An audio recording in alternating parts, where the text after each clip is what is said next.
Friends, welcome to my YouTube channel.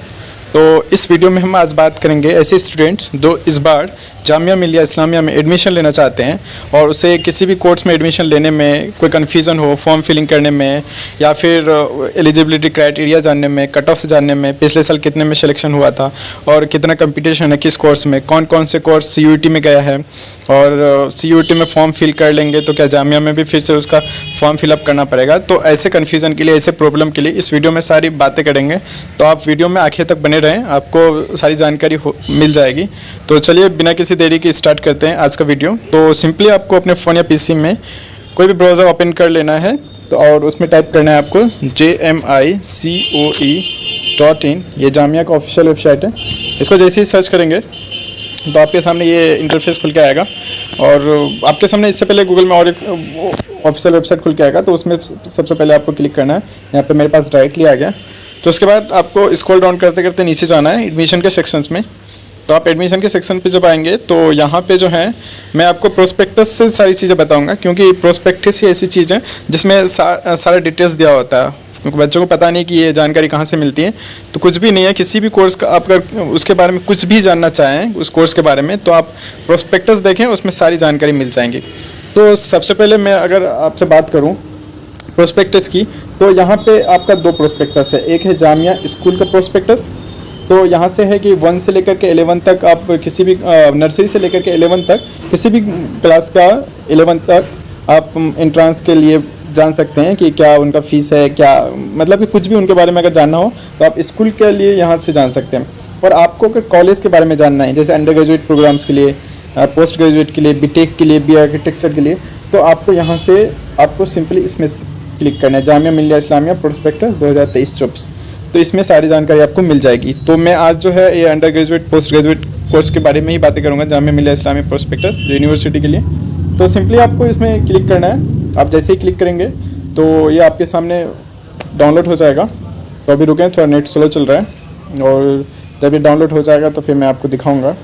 अभी download हुआ नहीं है। तो देखें ये डाउनलोड हो गया है और आपको सिंपली आप किसी भी PDF व्यूअर से आप इनको ओपन कर लें। तो मैंने इसे ओपन किया और देखें ये प्रोस्पेक्टस है 2023-24 जामिया मिलिया इस्लामिया का। तो इनमें देखें कि सारा कुछ आपको अंडर ग्रेजुएट, पोस्ट ग्रेजुएट, मतलब कॉलेज लेवल के कोर्स के बारे में जानने के लिए आप नीचे अंडर ग्रेजुएट से किसी भी कोर्स के बारे में यहाँ पे आप जान सकते हैं। तो सबसे पहले तो यहाँ पे देख लेंगे हम इम्पोर्टेंट डेट्स जो टेंटेटिव हैं। तो फिर से आपको डेट के बारे में एक बार याद दिला दें कि फॉर्म फिलिंग का लास्ट डेट क्या है। तो ऑनलाइन प्रोस्पेक्टस का ये तो March 1 को। उसके बाद जब आप सेकेंड में बात करें तो यहाँ पे है availability of online admission form. तो ऑनलाइन एडमिशन फॉर्म March 4 से स्टार्ट हुआ था और April 3 में इनका लास्ट डेट है। तो आप अब तक अगर फॉर्म फिल नहीं किए हैं तो 3 अप्रैल से पहले फॉर्म फिल कर दें, क्योंकि लास्ट में जाकर के फिर वेबसाइट जो है थोड़ा हैंग हो जाता है, तो आप में सर्वर डाउन रहता है। तो आप पहले फॉर्म फिलअप कर दें। तो कॉलेज के लिए जो फॉर्म फिलिंग का डेट है वो लास्ट डेट है 3 अप्रैल, 3 अप्रैल का लास्ट डेट है, आप इनको ध्यान दें। उसके बाद जब आप एडिटिंग का, अगर आपने फॉर्म फिल करते समय अगर कुछ गलत कर दिया तो आपको एडिटिंग के लिए टाइम दिया जाएगा। तो एडिटिंग का जो टाइम है 4 अप्रैल से लेकर के 6 अप्रैल तक है, 4 से लेकर के 6 अप्रैल तक है। तो आप देख लेंगे 4 से 6 तक, 3 को लास्ट डेट है फॉर्म फिलिंग करने का और 4 से 6 एडिटिंग का, आपने अगर कुछ गलत कर दिया।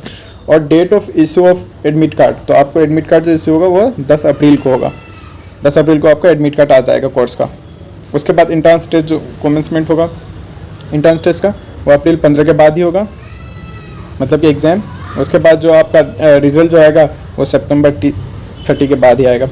तो मैंने ये इंपॉर्टेंट डेट्स देख लिया, तो ये आपको देखना चाहिए।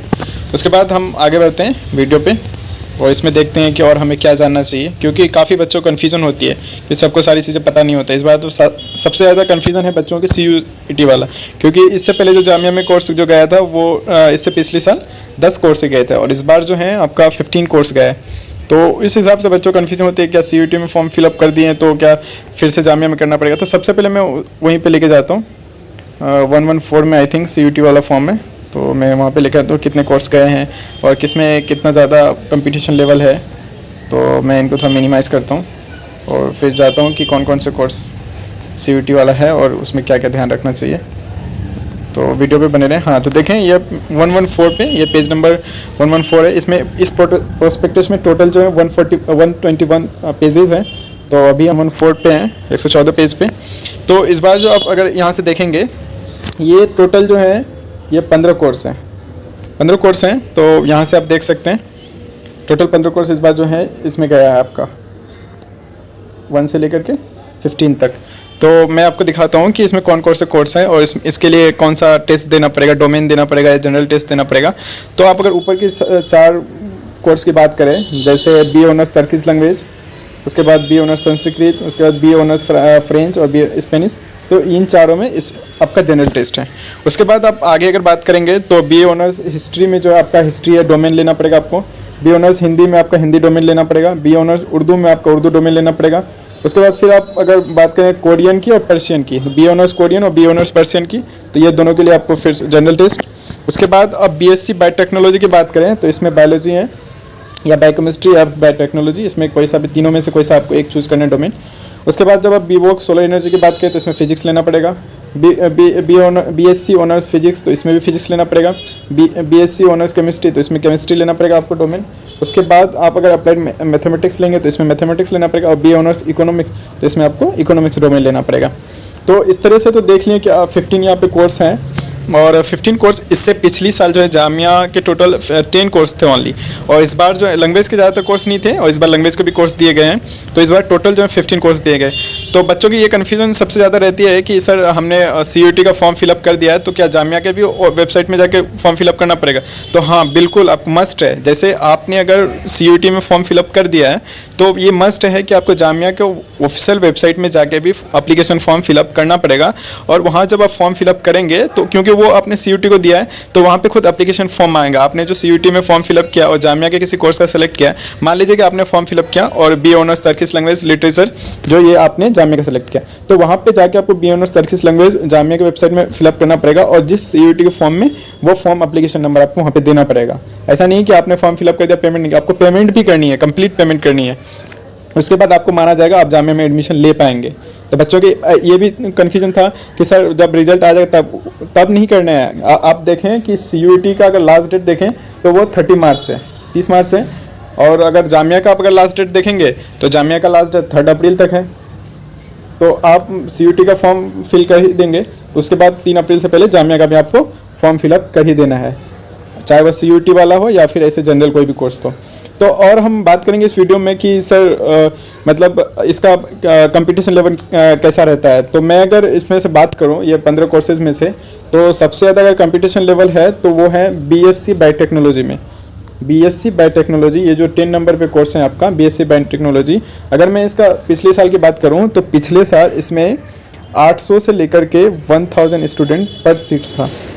एक सीट्स के लिए 800 से लेकर के 1000 स्टूडेंट्स, इसमें इतना कंपटीशन लेवल हाई था। उसके बाद जब हम अगर सेकंड इसमें अगर बात करें कि इसके बाद किस में था, तो आप अगर बात करें तो इकोनॉमिक्स में था। इकोनॉमिक्स में भी जो 15 नंबर पे कोर्स हैं इकोनॉमिक्स, तो पहले तो जामिया का BBA BCom के साथ ही होता था। तो इस बार और इससे पिछले साल भी इकोनॉमिक्स को CUET में दे दिया था और इस बार भी CUET में। तो इसका जो है 400 से लेकर के 500 तक इसका कंपटीशन, एक सीट के लिए आपको 400 से 500 कंपटीटर्स बैठते हैं। और अगर हम बात करें बी ऑनर्स फिजिक्स की तो इसमें भी काफ़ी ज़्यादा कंपटीशन है, इसमें भी 300 प्लस रहते हैं 1 सीट के लिए स्टूडेंट्स। उसके बाद बी ऑनर्स हिस्ट्री में भी।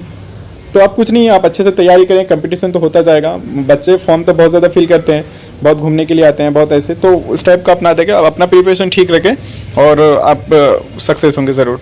तो मैंने इसमें बात किया कि